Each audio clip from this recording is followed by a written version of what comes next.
Assalamualaikum warahmatullahi wabarakatuh. Saya Yudi Pramuko, tukang donat dari para YouTuber tercuah di semesta. Saya membacakan berita, judulnya bagus nih, dari inilah.com. Judulnya Cukong dibalik bisnis anak presiden ya. Bagus nih. Ini ada dari inilah.com. Saya bacakan ya. Sebenarnya saya ngantuk ini. Muka saya berminyak lagi. Pokoknya dengerin aja, saya baca, sabar ya. Ini panjang, ini sekitar 20 menit. Laporan, oh ya, nih judul, sederet, oke, dari mana ya? Sederet konglomerat berada di balik ekspansi bisnis Gibran dan Kaisang. Tak butuh waktu lama, beragam bisnis dibangun tanpa kesulitan modal. Siapa saja mereka? Satu, ya, Gandhi Sulistianto. Ini ada satu, ada cukong-cukongnya itu ada dua, Gandhi dua, Theodore Permadi Rahmat tiga, Alpha JWC. JWC itu tiga orang pendirinya, yaitu siapa? Jeffrey Joe, Willy Ongkowijaya, dan Chandra Chan, disingkat JWC. Itulah tiga konglomerat atau tiga cukong dibalik melesatnya bisnis dari Kaisang dan Gibran, anak presiden.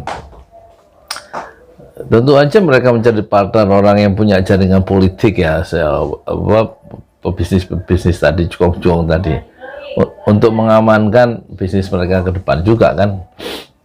Paling gak kemungkinan perkembangan atau prospek bisnis itu lebih kuat, meskipun Pak Jokowi sudah nggak menjabat presiden, tapi kan jaringannya masih ada, yang mereka bersama-sama selama 10 tahun terakhir kan terus membangun bisnis, meneruskan bisnis yang kaki-kakinya ditancapkan di masa mereka berkuasa atau dekat dengan kekuasaan. Satu, cukong itu satu, Gandhi Sulistianto memulai karir sebagai seorang profesional. Selama 30 tahun dia berkarya di grup Sinarmas ya, perusahaan besar ini Sinarmas. Belum lama Presiden Jokowi mengangkat Gandhi Sulistianto menjadi duta besar untuk Korea Selatan. Itu jabatan yang tidak main-main. Gandhi menjadi representasi resmi negara untuk negeri ginseng itu, yaitu Korea. Gandhi Sulistianto resmi melepas jabatan terakhirnya sebagai managing director perusahaan untuk mengabdi kepada negara, menjadi duta besar Indonesia untuk Korea Selatan ya. Sebelum berlabuh di Sinarmas, pria kelahiran 13 Februari 61 tahun lalu itu membawa ijazah sarjana teknik Universitas Diponegoro miliknya ke Astra. Mulai dari nol ditugaskan angkut spare part otomotif sampai mengakhiri karir di Astra sebagai marketing manager untuk produk BMW. Ketika menjalankan tugasnya di Astra, Gandhi bertemu dengan Indra Wijaya, anak Eka Cipta Wijaya, saat main golf mencari pembeli dan mendapatkan tawaran kerja di Sinarmas. Langsung dapat posisi pilar. Gandhi kemudian bergabung di Sinarmas pada 1992 sebagai CEO asuransi jiwa Eka Life. Kemudian pada tahun 1992 sampai 1997 dia mendirikan asuransi kerugian LG Simas. Pada 1999 Gandhi diberi tugas tambahan menjadi komisaris ya, di BII. BII itu Bank Internasional Indonesia ya, yang kala itu masih di bawah naungan Sinarmas. Tak lama berselang pada tahun 2000 Gandhi kemudian dipindah mengemban tugas di Sinarmas sebagai managing director dan tugas utama melakukan restrukturisasi. Sepanjang karirnya di Sinarmas, Gandhi menjadi saksi pertumbuhan perusahaan yang sempat ambrol dihantam hutang pada masa krisis 1998. Dia juga menjadi saksi Sinarmas saat ini sampai memiliki lebih dari 400.000 karyawan. Setelah hampir 30 tahun berkarya, pada Juni lalu Presiden Joko Widodo mengusulkan Gandhi sebagai calon tunggal duta besar Indonesia non-karir untuk Republik Korea yang berkedudukan di Seoul, Korea Selatan. Pencalonan tertuang dalam surat Presiden RI nomor R 25 Presiden 06 2021. Setelah lolos tes uji kelayakan hari ini, Bertepatan dengan hari ulang tahun Sinarmas ke-83, Gandhi mengundurkan diri untuk mengemban tugas yang baru mewakili Indonesia di negeri Ginseng, maksudnya di negeri Korea itu. Gandhi memang tidak secara langsung berkongsi dengan Gibran dan Kaisang. Gandhi menempatkan putranya Antoni Pradiptya, 30 tahun. Antoni Pradiptya itu berdua naik mobil, kalau kita lihat ininya ya, vlognya Kaisang, mereka berjalan mobil dari Kuningan, Jakarta ke Garut itu selama 4 jam untuk menemui salah seorang ibu, siapa itu, pengusaha UMKM di Garut yang duduk di kursi roda ya. Saya baru lihat, oh itu namanya Antoni Pradiptya, 34 tahun, untuk masuk sebagai pemegang saham di holding usaha kuliner Gibran dan Kaisang. Sejumlah bisnis kuliner yang dijalankan oleh Gibran dan Kaisang dikenal sebagai GK Hebat. GK Hebat, perusahaan induk berkantor di General Tower, kawasan bisnis Grand Rubina, Jakarta Selatan. Ini membawa pisang-pisang, yang ayam, ternak kopi, Siap Mas, Lestos, dan Enigma Camp, serta menjalin kemitraan bisnis dengan para pelaku mikro, kecil, dan menengah. Ini penjelasan ini ada di, saya pernah baca di, apa itu, di CNBC ya, CNBC ya. Dalam konteks pembelian saham, apa itu, perusahaan frozen food ya, pengolahan udang yang dibeli oleh Kaisang 8% ya, dengan nilai total 92 miliar 24 ya, yaitu membeli saham perusahaan pengolahan udang itu sebanyak 188.240.000 lembar saham. Satu saham nilainya Rp490 per saham. Jadi uang yang dikeluarkan untuk membeli apa itu, untuk membeli saham 8%, bukan saham pengendali, saham minoritas, itu sebanyak 92,24 miliar. Itu bisa dibaca di CNBC ya. GK Hebat berdiri pada akhir 2019 ya. Berarti setelah terpilihnya kembali Pak Jokowi sebagai presiden ya, GK Hebat berdiri pada akhir 2019.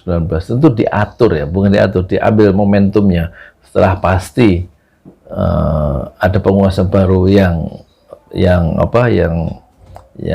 resmi, maka mereka memainkan ini manuver-manuver bisnisnya.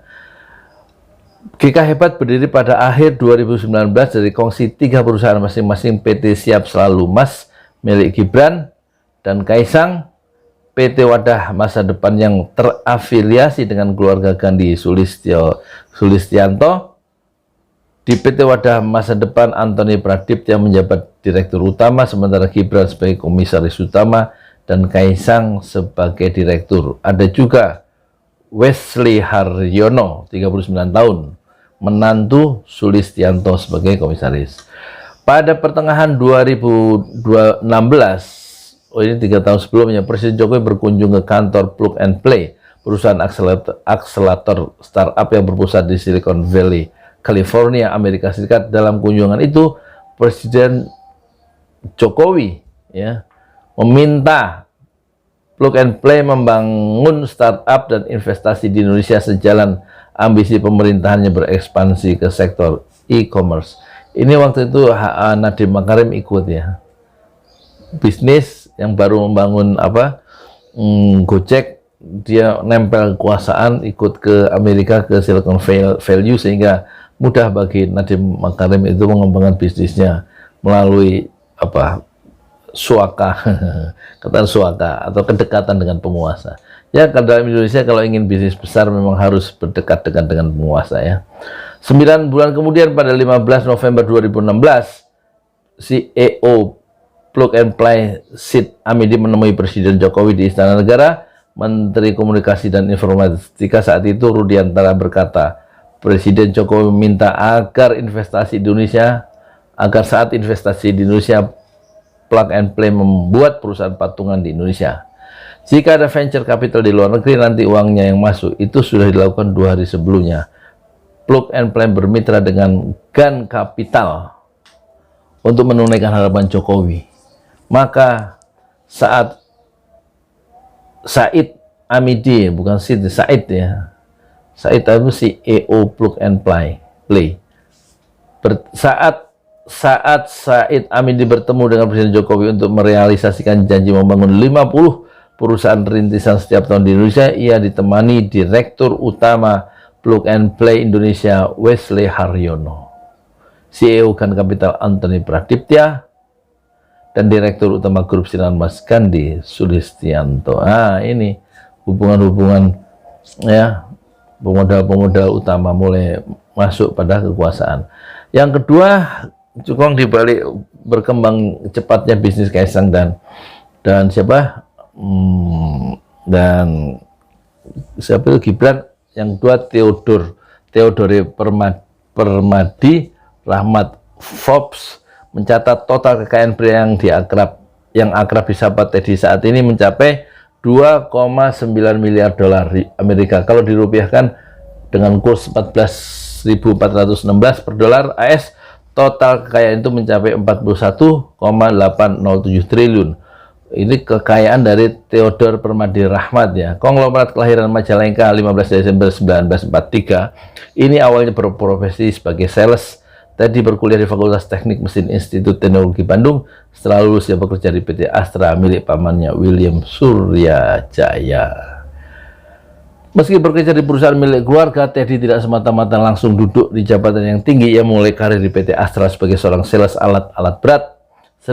Seiring berjalan waktu, kinerja Teddy dinilai memuaskan. Hal itu kemudian membuatnya dipercaya untuk memegang unit Tractors bersama rekannya Benny Subianto pada tahun 1975. United Tractors sendiri adalah anak perusahaan PT Astra. Pria yang memiliki nama Oi Giap Eng ini selanjutnya dipromosikan sebagai Presiden Direktur PT Astra International pada tahun 1984 pada saat saya masuk kuliah. Peningkatan karir Teddy ini ternyata membawa peningkatan kinerja perusahaan. Perusahaan ini mampu menambah anak perusahaannya menjadi 235 perusahaan pada tahun 1989. Selain menjadi Presiden Direktur di tahun 1984 dan tahun 2002, Teddy juga dipercaya sebagai komisaris di PT Astra pada tahun 1998 hingga 2002, lalu menjadi Presiden Komisaris pada tahun 2005. Meski moncer perjalanan Teddy bukan tanpa batu sandungan, ia juga pernah terantuk batu saat berkarir di Astra. Teddy mengaku pernah dipecat perusahaannya sebanyak 2 kali walaupun tanpa menjelaskan alasannya.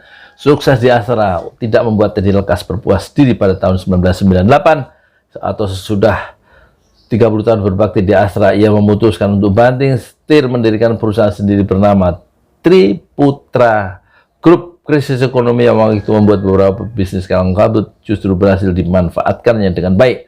Saat itu Teddy memutuskan untuk membesarkan Adira Finance, perusahaan yang dirintis ayahnya Rafael Adi Rahmat pada tahun 1990-an dan memasukkan modal ke Adaro. Usaha itu membuahkan hasil gemilang.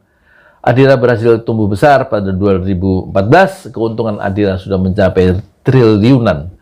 Adira kemudian dijual ke Danamon supaya dapat untung. Keuntungan sama juga diraup dari perusahaan dari penanaman modal di Adaro. Dari hasil keuntungan di Adaro itulah kemudian ia kembangkan untuk membangun Triputra Group. Perusahaan memiliki beberapa anak usaha yang bergerak di berbagai sektor seperti agribisnis, karet olahan, batu bara, perdagangan, manufaktur, pertanian, dealer motor, dan logistik. Perusahaan yang didirikan Teddy tersebut cukup gemilang ya. Capek juga bacanya. Ya lumayan lah buat konten, paling nggak untuk dokumentasi saya sendiri. Sorry. Pada tahun 2011 kita bisa melihat ya bagaimana perjalanan dan jatuh bangunnya pengusaha Indonesia yang merintis dari lulus dari sarjana, berbekal pendidikan yang baik, kemudian masuk dunia kerja dan memiliki satu perusahaan sendiri dan membangun perusahaan keluarga. Itu boleh diambil ini ya, hikmahnya ya dari bacaan ini barusan ya. Pada tahun 2011 atau 3 tahun setelah pendiriannya, 2011 itu saat saya membangun ini ya, membangun pesantren Jurali dari di halaman rumah ukuran 2,5 kali 6, ngajinya di halaman rumah tahun 2011 ya. ngajar di Kolok 1 sayanya, modalnya cuma satu, banner yang saya bikin sendiri pakai Photoshop 7.0, logo pesantren Jolali yang sekarang ya. Nanti saya sertakan logonya yang suka saya pakai itu. Pada tahun 2011 atau 3 tahun setelah pendiriannya, omset Triputra telah melesat sampai dengan 40 triliun rupiah omsetnya. Bagaimana kaitan Teddy dengan Gibran dan Kaisang? Teddy masuk ke holding bisnis Gibran dan Kaisang lewat PT Gema Wahana Jaya, perusahaan milik Teddy itu termasuk kongsi dagang pada GK Hebat, holding usaha kuliner anak Presiden Jokowi. Teddy Rahmat memiliki saham senilai 9 juta 9.600 rupiah. Kok rupiah sih? Lembar saham kali. Melalui PT Gema Wahana Jaya di GK Hebat. Ia memiliki saham mayoritas senilai 14,4 miliar di PT Gema Wahana Jaya. Dan putra sulungnya Kristianto Ariano Rahmat pemilik saham senilai 1 juta rupiah.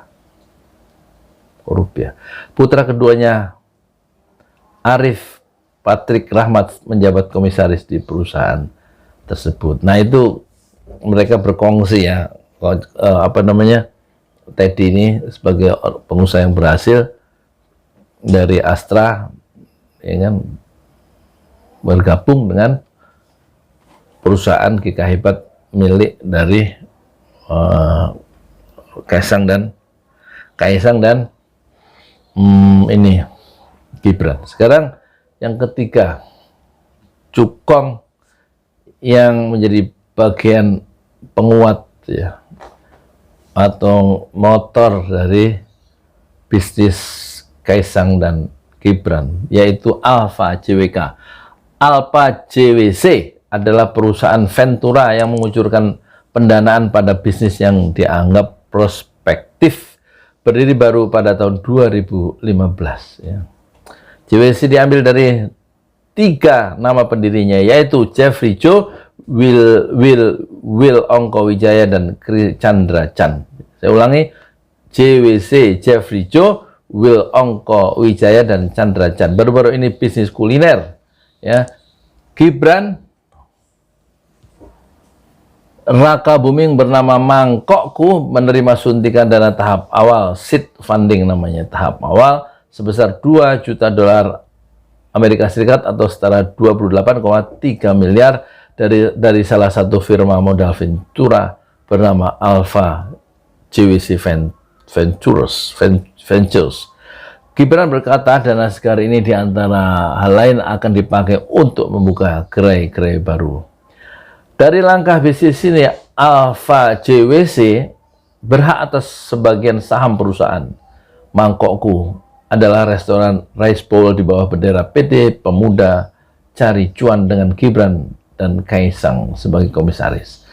Alpha JWC Ventures juga menginjeksi 5 juta dolar setara dengan 70,5 miliar kepada bisnis Gibran bernama Gula pada tahun 2019 ya. Pada bisnis gerai minuman tradisional ini Gibran bekerja sama dengan Kevin Susanto. Kevin Susanto itu siapa? Mantan penyanyi rohani cilik dulu. Masing-masing menyetorkan dana senilai 200 juta dan 300 juta di bawah bendera PT Kuliner Global Sejati ya. Di perusahaan ini juga ada perusahaan muda Solo bernama Arif Setio Budi, saham senilai 200 juta, dan Benz Budiman, saham senilai 300 juta rupiah. CEO startup advertising touch bernama Pomona. Siapakah pemilik Alpha JWC? Publik Indonesia belum familiar dengan ketiga pendiri Ventura ini. Bloomberg menyebut Jeffrey Cho sebagai lulusan dari 3 kampus top dunia. Ia lulus dari University of California. Loh, kamu nggak ngertiin Umi? Belum tersiasat. Oh, Umi kemana sih? Hah? Umi Lagi Mengajar ya. Aku lagi rekaman. Monash University dan London LBC, London Business School. Selain itu ada Will Ongko Wijaya yang merupakan keluarga konglomerat Ongko Wijaya. Will menjabat master dari Harvard University dan menjadi kolumnis tetap Forbes. Sedangkan Chandra Chan adalah anak muda lulusan The University of Sydney dalam bidang finance, economics, dan manajemen. Ya. Sekarang tengah menjalani Owner President Management UPM program di Harvard Business School, program 3 tahun khusus untuk pemilik bisnis. Bloomberg menaksir total kekayaan Alpha GWC mencapai 433 juta dolar apa dolar? Iya, dolar Amerika. Itulah ya sekedar sekilas